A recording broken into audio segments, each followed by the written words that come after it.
Here is my English 102 journey. To me, college is a time for individuals to put forth the effort needed to learn, grow, and define themselves through exploration and discovery. I've learned a lot in English 102 specifically. This class has been one where I really had to learn how to put my ideas and opinions down onto a piece of paper. And I think that the different assignments that we've had in this class have helped me become a better writer and to grow as a thinker.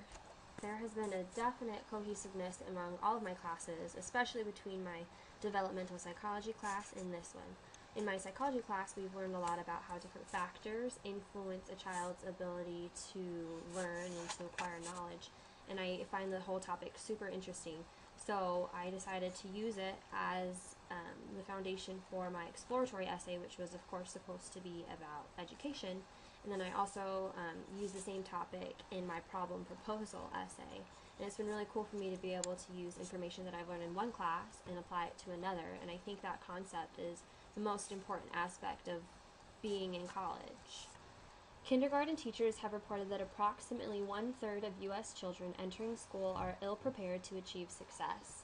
I think that the problem is that children aren't given enough opportunity to develop their cognitive learning abilities. My claim was that the United States needs to adopt an educational system in which focus is placed on how to develop cognition.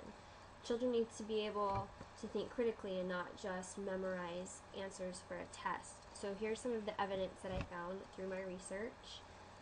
There are two main theorists in psychology, Piaget and Vygotsky. They both believe that play is the main tool for a child being able to learn.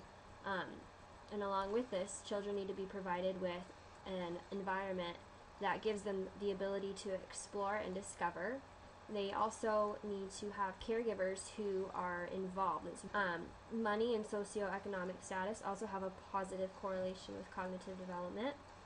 And then I also found two educational systems that work very well along with developing a child's cognition. One is the Finnish system, which has some of the highest scores in the world, and then also the Montessori model, which is found a lot in the U.S. They both emphasize play in the early years and then transfer their kids over to a formal education system. A counterclaim to this would be that a child can have all the positive factors in the world and still not be successful. Yes, it is the job of the parents and teachers and community to provide a child with the tools and environment necessary, and if this still doesn't work, then it might be a problem with the child. Maybe they're not putting forth enough effort, because that's a huge aspect to all of this. What I thought my unique contribution to this topic was that there has been a lot of talk about education reform, but not much action. In my paper, I explained that the U.S. needs to use the models we have from Finland and Montessori schools to develop our own program that creates an environment for children to grow their cognitive abilities. I acknowledge that in order for this to happen, citizens would need to become aware of the role of cognition in education and then take action. I think that the whole action concept is the biggest roadblock to reform. What I've learned about writing and research. I have always absolutely hated research, especially when it came with a big long essay full of requirements, but now I hate it less. I found it really helpful when we went to the library and spent some time learning how to use the databases, because I've never known how to use them, and the step-by-step hands-on approach was helpful for me. I found that as time progressed, the process became easier for me.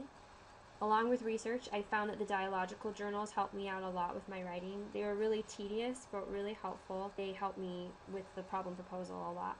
Also, as a writer, I chose to focus on my job as a writer a lot more, and that I was keeping my audience in mind, trying to get the reader to understand my ideas. So in conclusion, this semester overall has been one full of experiences for me to learn and grow. In general, I've grown as a person, and specifically in this class, I've grown as a writer.